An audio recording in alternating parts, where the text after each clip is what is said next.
Hello and welcome to The Drum. I'm Catherine Robinson.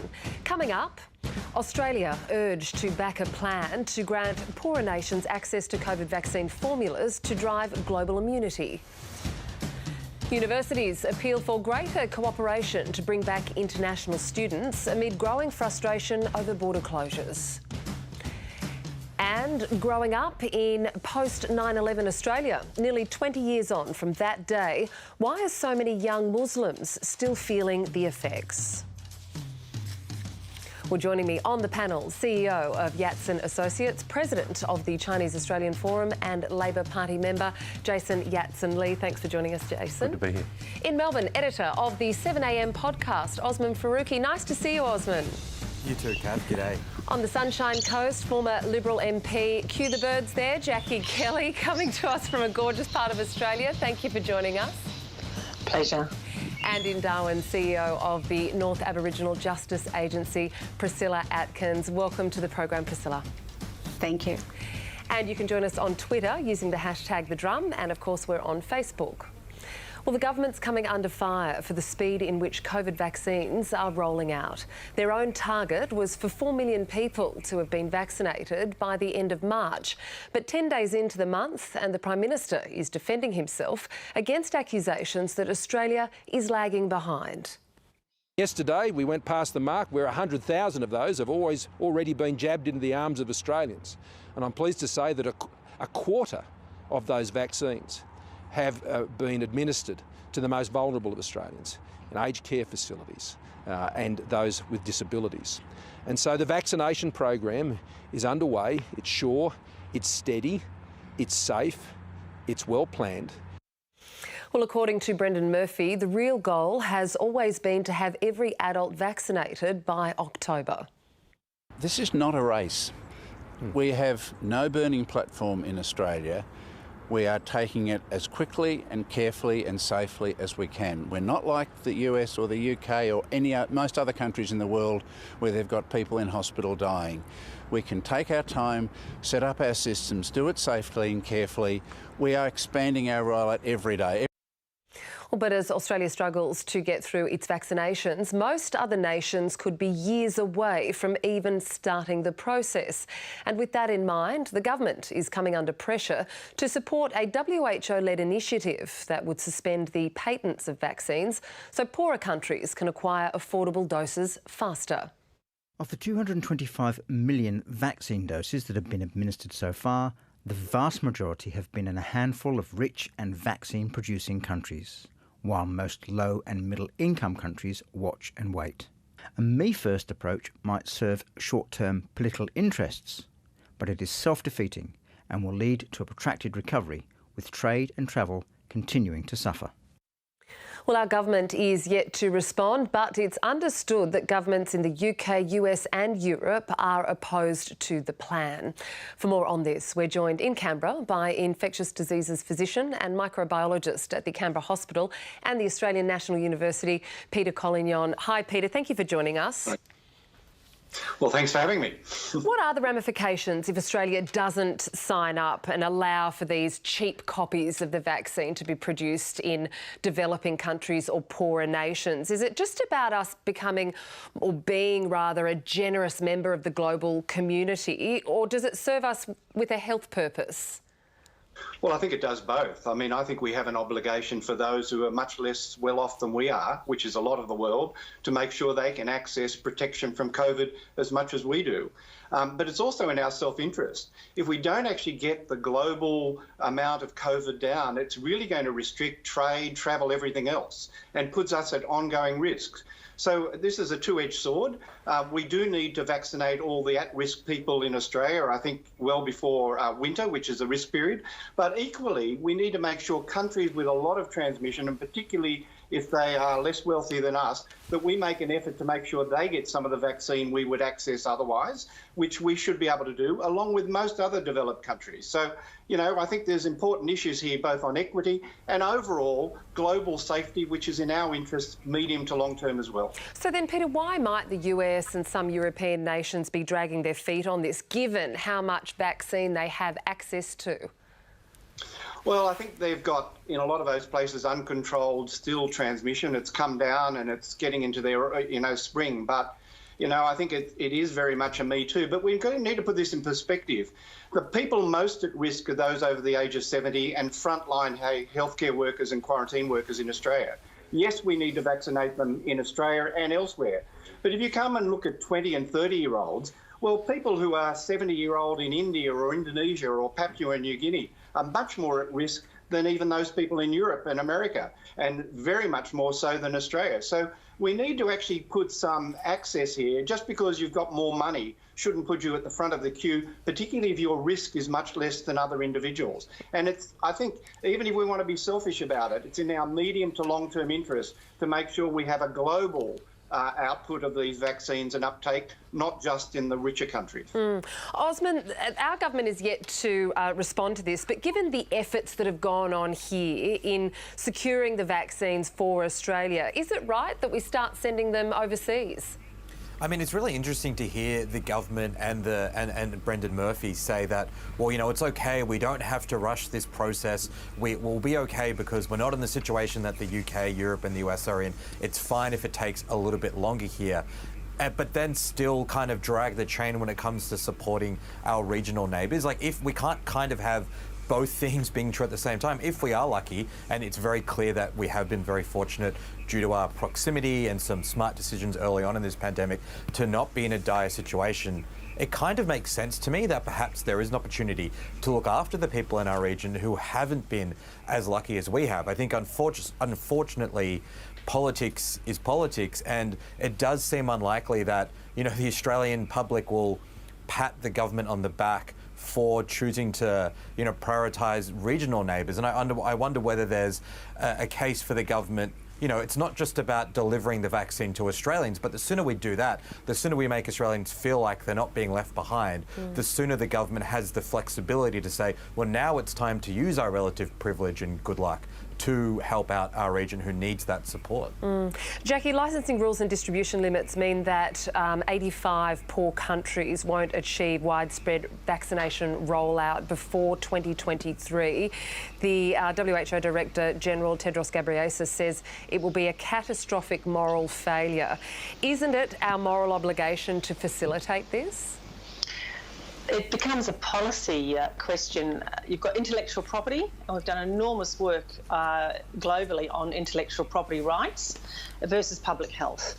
And a nation like China that reverse engineers everyone's intellectual property and then replicates it when it's very well able to fund and pay for intellectual property of others. And then you've got the flip side of countries like Brazil, which in 2005 legislated that anything HIV, AIDS, retroviral drugs are beyond the scope of patentable objects. So they legislate to say you can't patent this, and we are entitled to our generic labs can go and make the retrovirals that we need, and I'm sure they'll do exactly the same as they have in Africa, to do the same for the vaccinations that are coming on board. And often these generics labs do so much more with the patented drugs, that the molecules involved, some of the processes that they go through and the leaps and improvements they make out of necessity to get cheap and effective drugs, ripping off intellectual property. But I think the top 20 or even the top 50 countries should pay for it, and you should pay market rates, and you should allow the companies to recoup the cost of their intellectual property in developing that product. In this case, a lot of that was subsidised by government, and in any case, those companies never expected to get anything recouped from Africa or South America. So it's something that will work itself out without, having to breach 50 years of intellectual property debate versus public health. Before I just bring you in here, Jason, I know you'd like to speak to one of Jackie's points there, but Jackie, when I first asked you the question there about it being a moral obligation, does moral obligations, do they not play into policy making at all? I think when you make a policy, it must be long-term. It must be effective for all. If you're going to hold a line on something, why AIDS drugs and not everything else? So I think if you want intellectual property rights, and I think we all do, you ask our artists, our musicians, anybody investing heavily in R&D, yes, you want your intellectual property laws to work. When you start making exceptions, that's not for us to do. I think that's for the country, in-house country like Brazil, the Congo, etc., to Zambia to make those decisions themselves. Jason, you had something to add then? I was just going to say, in addition to the moral imperative to do this, I mean, Jackie mentioned China.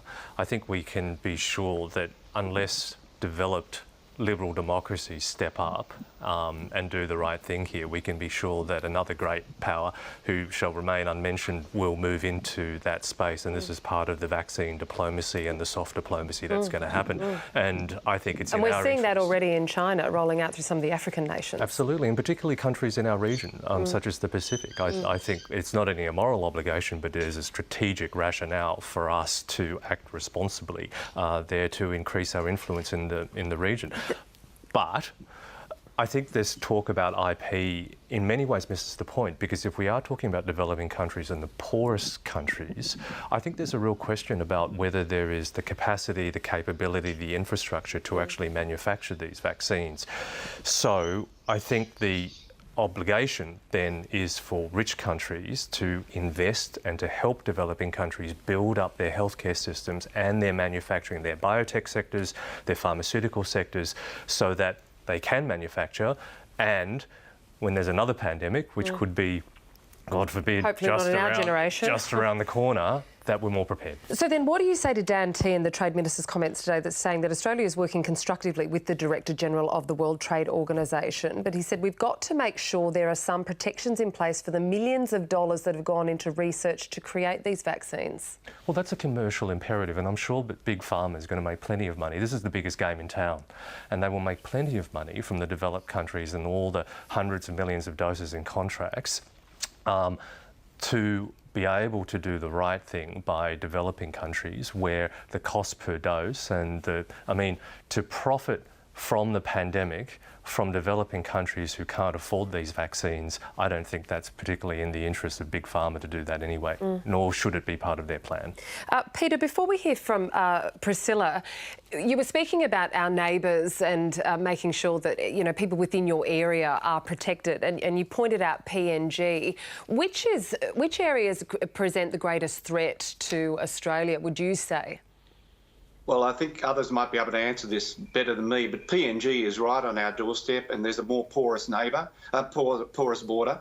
But, any large nation near us where we've got a lot of travel to is a risk to us, because people who get vaccinated are not 100% protected against getting infected. So they'll come back at a much lower rate, but they'll still come back.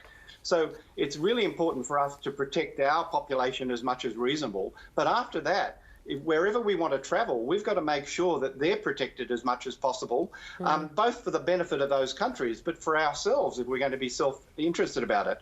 And it doesn't mean they have to manufacture the vaccine. I don't think PNGs are going to likely to do that. But we're going to be producing 1 million doses of the AstraZeneca vaccine a week soon, before the end of the month in Australia. Now, after we've vaccinated our most vulnerable here, then surely some of that can be given on some sort of basis that they get vaccinated at the same rate as us, at least the one by one. Norway, for instance, as my understanding, has done that. And also the Australian government has already committed with foreign aid and other things to do this. So it's really making sure we do what we've promised to do in the last few months and be part of COVAX, etc., that Australia has already agreed to be part of, and help distribute and make sure vaccines are available for less well-off countries than ourselves. Priscilla, there's been some concern here in Australia about the timetable and the speed of the vaccine rolling out, criticism that it has been a little bit too slow. Do you hold any sort of concerns for Indigenous communities? I mean, are you speaking to people about when the vaccines are arriving?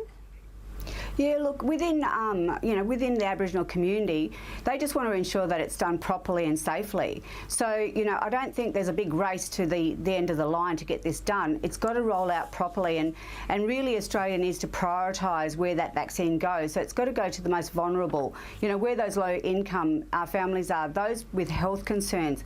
That's what the priority is within the Aboriginal community. So it's not a race, and I don't think it's really Australia's responsibility to be, dictating where this vaccine goes. It's really up to the World Health Organisation to, recommend where the vaccine goes, and they should be making enough vaccine to go right across the board. It's not about making money here, it's about saving lives. So, they should be producing enough vaccine and prioritising where it goes, and it's not really Australia's responsibility to dictate that.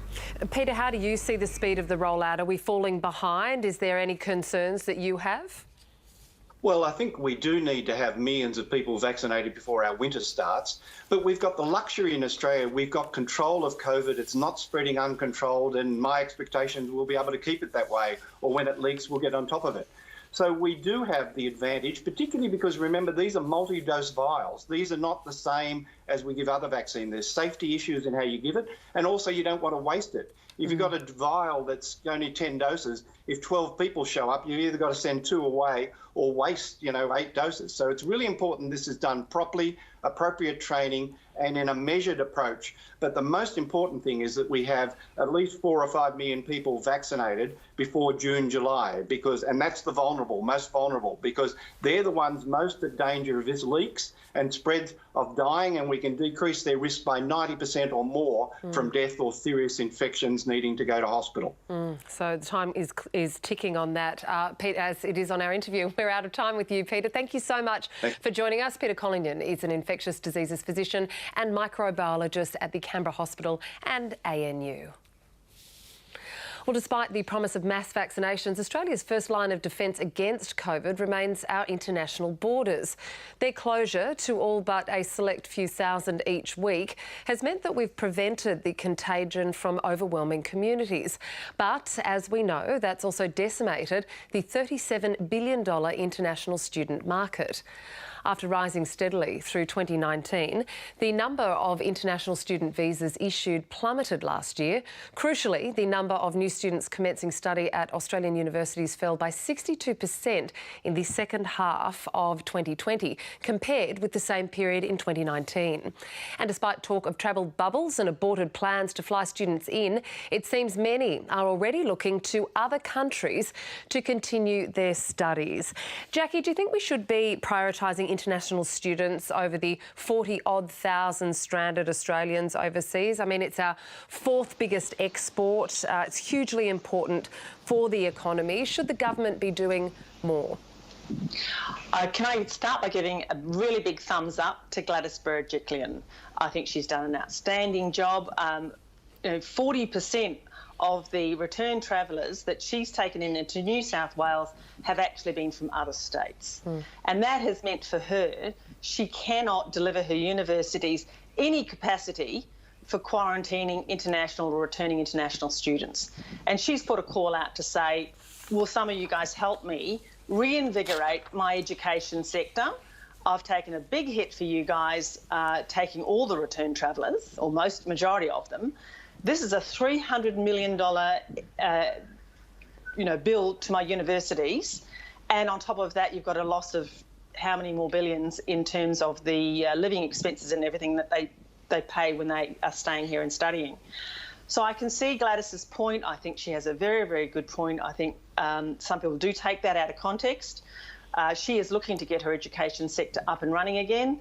And I think the other states owe it to her to give her some capacity in quarantining these students. I mean, we're not asking anyone to skip quarantine or not take the place of a returning Australian, but we're saying get other states to carry the load.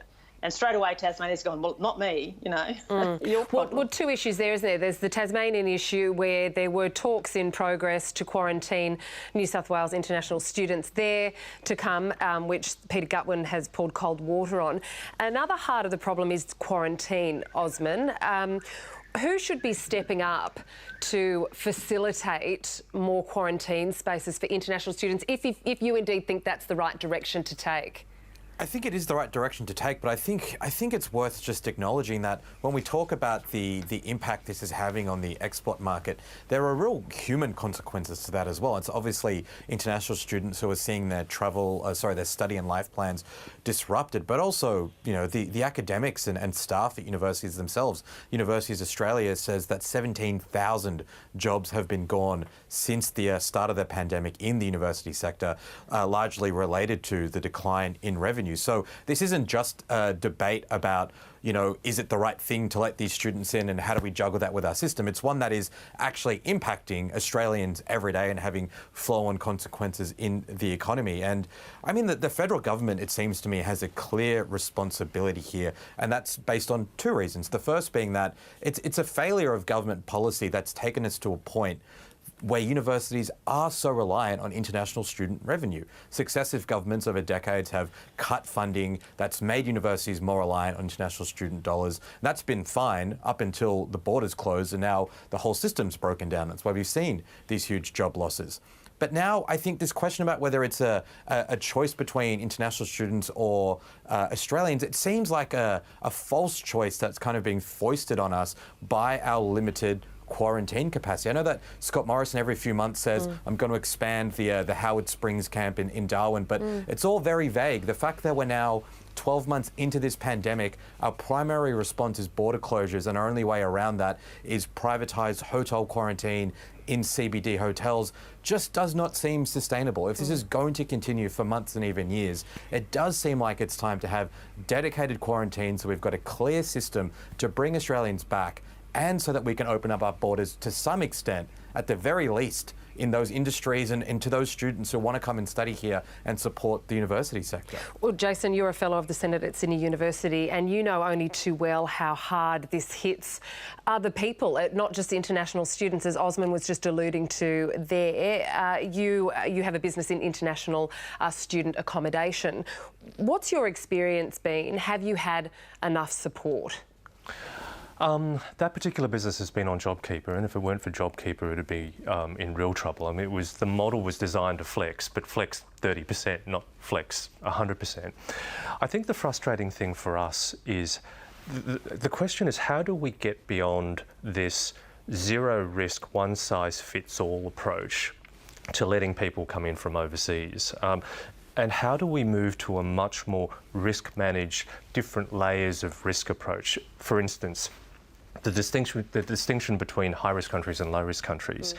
If you have somebody coming in from a low-risk country, such as Taiwan, such as the People's Republic of China, such as Thailand, for instance, where there's very little community transmission, much like Australia. If they come from one of those countries, that's a tick. If they've had the vaccine and can validate that they've had the vaccine, it's another tick. If they have a place of permanent residence, dedicated student accommodation where they can self-isolate for 14 days, that's another tick. And therefore, can they be put into an alternative than full-on 14-day hotel quarantine that's competing with stranded Aussies? I think Osman's right. It's not a either or. I think you can actually have different systems that cater to both. It's interesting, both you and Osman have spoken about changing perhaps the quarantine rules, allowing people to self-quarantine. There was a petition that was handed in to the government last month by the Voice of International Students Australia, signed by 17,000 odd students, saying they're willing to come here, they're willing to quarantine in student apartments. Priscilla, would something like that make you feel comfortable? No, definitely not. I mean, at the end of the day, we're weighing up international students coming here so that our universities can make money, but we've got Australians stuck overseas. That should be our priority, is to get them home safely. At the end of the day, you know, I think it's a huge risk to be bringing international students into Australia. I mean, every time we have a COVID case in Australia, it's coming from people from overseas. So that's a huge risk. So are we weighing up money or we're weighing up lives? And at the end of the day, we've got our own mob, we've got our own Australians at university. Why aren't we supporting them financially? The government should be funding it. I just need to make a comment about that statement that to allow universities to make money. Universities are public, not-for-profit institutions. They don't make money. They're on break-even budgets. Every dollar that is brought in by universities is spent on educating young people and on world-leading research. So, you know, I just don't understand this animosity towards universities right now. As Osmond has said, the reason why there is this dependence on international fee-paying international students is because the proportion of government funding of universities has fallen over the years. The government said, you guys have to wash your own face, and universities have gone and done that. And a very large proportion of the money from international students goes towards funding Australian research, world-class Australian research. Jackie, I noticed that you're keen to get in here. I just think, Jason, you've got to consider the people in Melbourne who went into 5 days lockdown because someone decided to hold the tennis open there, and I think there was a consequence for the people of Australia there for an event which we all enjoyed. But the people of Melbourne really wore that for 5 extra days when they have done it very, very hard for 6 months. So I think any people, anyone, uni students, tennis players, anyone coming from overseas must comply with exactly the same 2-week isolation in hotels that Australians do. I accept that for the tennis. And that's just to keep the situation here we are. I absolutely accept that for the tennis, but for there should be a distinction between high-risk countries and low-risk countries. If you have tennis players coming from Europe, from the United States, absolutely, we cannot take that risk. But if you have people coming in from countries where the level of community transmission is the same as or very similar to Australia, I would argue there's a different risk-based approach that can be taken there.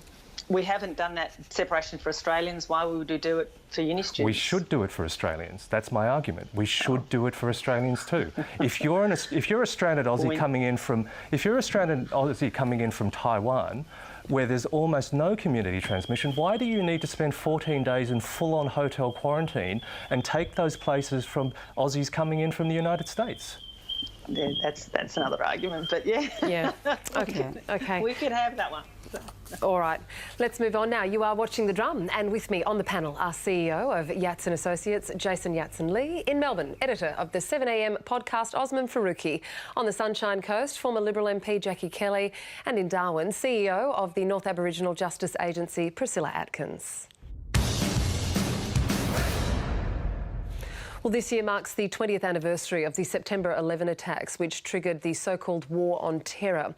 Australian soldiers were deployed to Afghanistan and then to Iraq, conflicts that continue in some form to this day. Back home, the 9/11 attacks marked the start of a hostile new age for many Muslim Australians. They faced increased surveillance, negative media rhetoric and a rise in Islamophobia. As the Drum's Bethan Smolenik found out, these were searing experiences for many young Muslims. And a warning, some may find this footage distressing. My name is Mustafa Rashwani and I was 10 years old when 9/11 happened. My name is Sarah Malik and I was in high school. Terror strikes America. Tonight, a special ABC News and Current Affairs presentation. I remember waking up and seeing my mum watch the morning news. She had her hands over her mouth. A commercial passenger jet slams into one of New York's signature World Trade Center towers. It had happened overnight in Australia and I had gone on the school bus in the morning and straight away I noticed that the tenor was different. I've never seen them like it in my life. Watching TV and watching the planes hitting the buildings. I mean, not fully comprehending what was going on, but at least having an inkling. The United States will hunt down and punish those responsible. A girl in my legal studies class actually saying, don't do anything crazy out there to any Muslims you might know. My mum actually said, the world is very different now. You know, we have to be very careful. We will make no distinction between the terrorists who committed these acts and those who harbored them. Since that moment, she was absolutely correct. Life has never been the same, you know? It was a scary time for a lot of people, friends being spat out on the street or people saying Islamophobic things at work or feeling like you have to defend yourself or something happening in the world and feeling like, oh, I have to go to work today and I have to deal with that because I have to deal with that. It was possibly one of the biggest, the most important events in my childhood. But as I grew up and then as I went to university and I took up jobs, I was confronted with what felt like a country that rejected me. Do I tell people I'm Muslim? When do I tell them? Is it going to affect my job chances? You can either be a Muslim or an Australian. It must be either or. It's like a boxer, if you're in a boxing ring, they're on their last legs. Now imagine a community feeling like that for a long time. It felt like we as a community were just being belted. Christchurch was really related to a whole spectrum of racialised violence that Muslim communities have been dealing with for the past 20 years or more. You see yourself in the victims. We all go to the mosque every Friday to attend Friday prayer. Only now are we kind of as a country beginning to confront what happened in the ripple effects of 9/11. Perhaps we can see here and reflect on it as though it's done, but the reality is this is only a minuscule part of the beginning. Well, those ripple effects of September 11 are explored by academic and writer Randa abdulfattah in her new book, Coming of Age in the War of Terror. And she joins us now on the panel. Randa, good evening to you. Thank you for joining us. Good evening. Thanks for having me. Can you tell us, what was your experience as a 22-year-old Australian Muslim in those days directly after the September 11 attacks, and how has it shaped your experience as a Muslim and those around you? Well, I had already understood that my identity had been problematic for wider Australia because I was Australian, Palestinian, Muslim, Egyptian, and had come of age actually in the first Gulf War at a time when being Arab and Muslim was an accusation more than a description of my identity. So I understood that there were, that I was part of a problem community in terms of white Australia already. But after 9/11, that Islamophobia and the racism intensified and escalated. And as we heard just now, we saw how an entire community was suddenly turned into and constructed as a suspect community, as the enemy. In terms of me personally, I attended my part-time job at a law firm the next morning, and as I walked down the corridor, the colleagues that I had been working with for several years sort of walked to me and basically said, why did they do it? As though I somehow, because of my Muslimness, was able to understand the mindset of the perpetrators, and it was an immediate linking of me with a terrorist attack. You mentioned there that your identity was more of an accusation than a description there. What is it like today? I think that it's really important to understand, and this is what came out with my research and also my lived experiences, that when we're talking about what it feels like to grow up in the age of the war on terror, that there is an entire generation who has only ever known that world, that it is a world at war on terror, whereas I can sort of compartmentalise my life pre and post 9/11. But what I've learnt is that things are worse now in terms of Islamophobia and racism. But when I say that, I don't mean that 9/11 was the starting point. And the thing that I hope most people will get, if it's one thing out of my book, the thing that I want people to understand is that Islamophobia did not start on 9/11, that it is so important to understand that Islamophobia and race goes right back to the disposition and the genocide of Indigenous Australians in this country. The racial logics that set up this settler colony is what feeds and informs and animates the Islamophobia and racist logics that we see play out since 9/11. And that's really important to understand that connection. A common theme in your book is about many Muslims needing to feel more white to fit in post-September 11, but as we're just hearing from you, it obviously goes a long way back. But post-September 11, what are some of the examples of that, particularly for those people who weren't even born when September 11 happened? Yeah, so I found in the book that, of course, the figure of the terrorist gets mapped onto different bodies. It gets mapped onto different suburbs. And, I interviewed Muslim and non-Muslim students. I really wanted to understand comparatively what it would feel like growing up. And so a lot of the non-Muslim students almost universally said to me that when they think of a terrorist, the first image that pops into their head is a Muslim. And usually that Muslim is bearded, dark-skinned, from western suburbs of Sydney, because my fieldwork was in Sydney. When I spoke to Muslim students across Sydney, very very often they understood what intersectionality meant. If you were a girl wearing a hijab, you were very often on the front line. If you had lighter skin compared to a black or brown or darker skinned Muslim, you had a bit more anonymity. You could slip through, and you could even sometimes pass as white. So you were afforded a bit more protection. There were some students I met who anglicised their names to fit in, who, you know, played on the fact that sometimes they were assumed to be of Anglo background because it gave them some protection in the playground. And so these were sort of the dynamics that play across the very varied and diverse communities that I spoke to.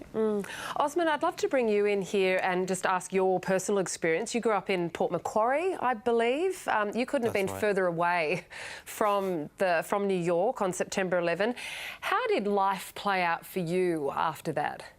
It's so interesting hearing Randa talk, because almost everything she's saying is bringing back super specific memories for me. You know, I was in grade 7 when 9/11 occurred, and, you know, like, I was young at the time, but Port Macquarie is a town. It's overwhelmingly white. It's a pretty conservative town, but, you know, a beautiful place to grow up. And I always felt a little bit out of place because not too many people look like me, and there'd be some questions about my background. But it was after 9/11 and the conversations that were playing out, you know, in the media and in politics at the time that clearly were filtering through to the community, that I really started to feel like I didn't belong. You know, all of a sudden, I wasn't just Oz, I was an Arab terrorist. I was a dirty Arab. My name is Osman, which is, I guess, was close enough to Osama for people to start calling me Osama bin Laden and telling me to go back to where I came from.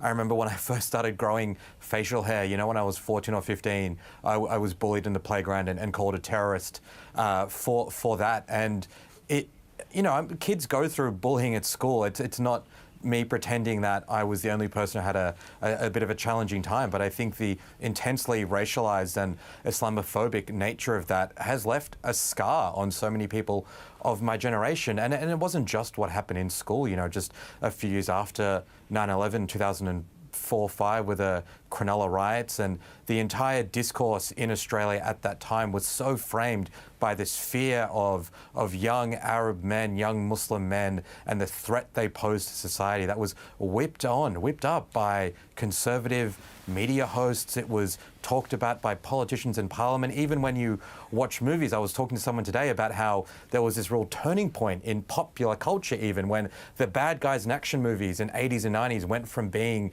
you know, Soviets and Russians to being Arabs and Muslims. So you'd watch a movie, you were the bad guy. You'd go to the playground, you were bullied for looking like a terrorist. You turn on the news, there were politicians and journalists demonizing and attacking you. And unfortunately, I think Randa's totally right that, if anything, right now, these things have just been sharpened and honed and have become more aggressive and more public and more concerning. And I think this book is coming at such an important time for Australia in particular to grapple with the legacy over the past 2 decades and really interrogate what we did then and what we've done since, and figure out what we need to do to fix it. Just briefly, Osman, to pick up on one of your points there, you say, you know, I was at school, I was bullied like any other kid, but really Port Macquarie 20 years ago, it sounds like you were perhaps the target more so than other kids from general schoolyard razzing. How big an impact has that been on your life as now a you know, grown man in the world today? Yeah, I mean, look, I think I'm lucky. I've got a pretty lucky life. I'm pretty happy with my job, my family and friends and what I do. But I think what happens to you in school sticks with you. And I don't mean in the sense that, you know, like I stay up awake at night thinking about it, but racism and Islamophobia doesn't end when you leave school. You experience these things in the workplace. You experience these things. Like, we know study after study shows that if you've got a name that sounds like it's from the Middle East, you're less likely to get a call back from a real estate agent or someone hiring you. You do get abused in your street occasionally. You do experience racism in the workplace. And I think what's so upsetting is that immediately takes you back to being in school, and those moments when you thought, this is school, it's terrible, but it will get better, it will get better. But when you experience that 20 years later as an adult, as someone who feels much more confident and secure about their place in the world, none of that matters. It doesn't matter how good you feel about your life, how confident and secure you feel you are. You are back then as a 11 or 12-year-old being bullied, being made to feel small, being made to feel like you don't belong. And I think, you know, that it's just the reality of it. And I talk to so many people my age who grew up and came from similar backgrounds. It's a universal experience. Priscilla, Randa writes in her book that white Australia has largely ignored the slaughter of Muslims around the world in the name of the war on terror because it has always been desensitised to violence against its Indigenous population. Is that how you see it? Is that how you remember the period? Look, when the 9/11 thing happened, we really did sympathise with the Muslims because we did see that significant turn, that turn of racism towards, you know, any Muslim. So it was like, okay, the 9/11 happened, so, you know, every Muslim must be like that. It was a really bad stereotype, and we've seen that change, and we really sympathise because that happens in everyday life with Aboriginal people, and this is happening for decades and decades, and it's happening to this day.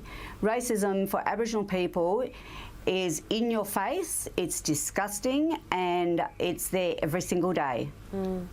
Jackie, you were in the Howard government over this period in the lead up to the war in Afghanistan and then in Iraq. What do you remember? I mean, you were in cabinet there, about how those decisions were made, and were you ever concerned that there was starting to be some sort of conflation between radical Islam and Islam? I think you've really got to go back almost to 2000. We'd had the Olympics in Australia. We had just done the best ever, and everyone who came to Australia, black, white or brindle, had had the most superb time, the most superb experience, had found Australians warm, welcoming, loving people, and we'd really gone above and beyond to really show the world a really good time. And then September 11 happened 12 months later, the Bali bombing happened 12 months later, and then the second Bali bombing happened. Common theme were Islamic radicals. Now, I did 6 years in the military. I was 6 years in the Air Force, and we did a lot of military history, and we learned all about the previous wars, but we know we're never going to fight the last war ever. And Vietnam, I suppose, air superiority was what won in Vietnam. After that, the only way of warfare, modern warfare, is acts of terrorism. And you saw from a few bombings in Beirut in the 80s to the plane hijackings in the 90s till 2006, record 14,000 terrorism actions around the world. That was the new war. That's how warfare is going to be engaged. We're no longer going to have masses of troops on the ground, manned aircraft. I mean, it's all going to be done beyond visual range with drones. And the only way militants can respond to that is with targeting civilians, suicide attacks, things that we've termed war on terrorism, terrorism. So that's the new warfare. That's what it's going to look like. It's never going to look like World War II again with tanks rolling over, So we get to 2006, I think it was like 16,000 terrorism attacks that year. People are not feeling comfortable. And you've seen the level of terrorism attacks go up and down over that time. But it is the new warfare, and I think Australians have had to adjust to that. I think there was real Islamophobia, and I don't think it started with Invasion Day or whatever you want to call white people coming to Australia. It started with Crusades, Randa. I mean, we can take Islamophobia back to the start of Muhammad. I mean, there has been, religions have obviously fought wars over the hearts of the people. And I think as Australians learn more and more about Islam, they realise it has more in common with Christianity than people who aren't religious at all. I think progress is being made, and I think it is upon the imams to really stand up and to really protest their religion and really work to show that the genuine religion is not about, killing people for political reasons and trying to secure, outcomes through violence. And I think, it's about understanding religion. I think Islam has to understand Christianity, and Christians have to understand Islamic and the the secular area of which is bigger and bigger part of Australian society, have to understand religious people as well. Randa, I might get you to respond to that directly. Do imams need to step up? Does more education need to happen, or are there far more other issues, complex issues that you think need to happen to begin with?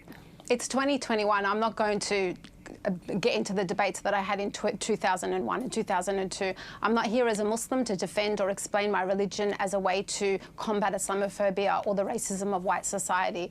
That has long passed, and I think, Jackie, you need to update, your thinking and your education, because those arguments do not stack up anymore. An entire community was racialised and vilified and subjected to intense surveillance based on, the long-standing practices that have been practiced on Indigenous bodies here, whereby entire communities are considered and constructed as suspect communities, as communities which are problem communities. And what I do in my book is try and look less at the individual experiences of racism, as I am more interested in asking what has happened cumulatively with political discourse, with media headlines, with politicians and their behaviour and their speeches, with policies and laws to create this climate. All been in your favour. It has most certainly we've come a long way since September 11 and the initial fear. It's not for you to tell me where we've come. You're not a Muslim. You are actually have skeletons in your closet when it comes to Islamophobia. I'd rather live here than in Saudi Arabia. I'm not having that argument with you. You're boring. You are boring. I am not responding. I'm not dignifying that. Let me Australians are a great people. I want to say that this is about looking at the role that government plays in creating climates in which young people go to school and they feel suspected. Let's talk about that point there, Randa, in governments. Jason, I'll bring you in here. I asked Jackie before, whether there has been some conflation over the years between Islam and radical Islam, if you like. What is the government's role in creating an environment that is productive and healthy for those who follow Islam? I think it goes to the racialisation of this concept of terrorism. So if you think about terrorism, you immediately bring to mind, somebody who looks Muslim. We have a similar thing in the Australian Chinese community. If you think of somebody who looks Chinese, now you think that they're a CCP spy or something. But I think that there's a couple of things that are very interesting here. Now that the terrorism threat is now being increasingly associated with white extremist groups, given that terrorism was so racialised at the beginning, I think it's a really interesting question about whether the government is going to be able to effectively de-racialise it now for this new context. And it's a real context, and it's a genuine threat, the threat of white supremacist extremism, and how that conversation is going to play out. That's number one. Number two is what we've been discussing here, this question of how do we have young Australians of different backgrounds feel like they can genuinely belong here and be part of Australia. And the difficulty with the terrorism narrative or the CCP spy narrative is that not only is it saying that you don't belong because of your race or the way you look, it's saying you're dangerous, you're a threat to our way of life. And so it is so important that not just governments but the whole community can create a sense of what it means to be Australian, who an Australian is, that is genuinely inclusive. And if we can do that, then we can actually tackle the genuine threat of extremism or terrorism without it being racialised. Randa, if I can talk to you about counterterrorism laws, I know that you look at this in your book in detail. Since 9/11, it's said that more citizens have been killed by far-right extremists than Islamic extremists. Has the emphasis, the surveillance, the rhetoric placed on Muslim extremism, is that disproportionate actually to the actual threat?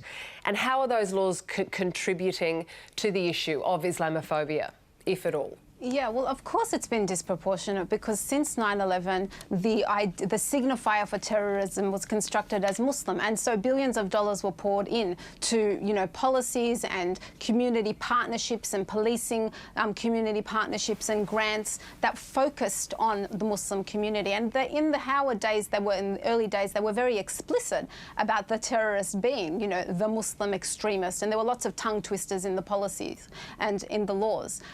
But what that did over a long period of time now, and we see, is it enabled white supremacists, you know, right-wing white supremacists to mobilise quietly for a time, and then loudly. They were enabled, they were given permission to hate through political rhetoric, because the surveillance gaze was always on the Muslim community. And it was only after Christchurch, where a 28-year-old Australian who has grown up in a climate in which he has seen the Middle East, Afghanistan, destroyed in the name of the war on terror. He has seen the decimation of Muslim bodies in the name of the war on terror, and used that as permission, therefore, to, you know, kill the enemy from within.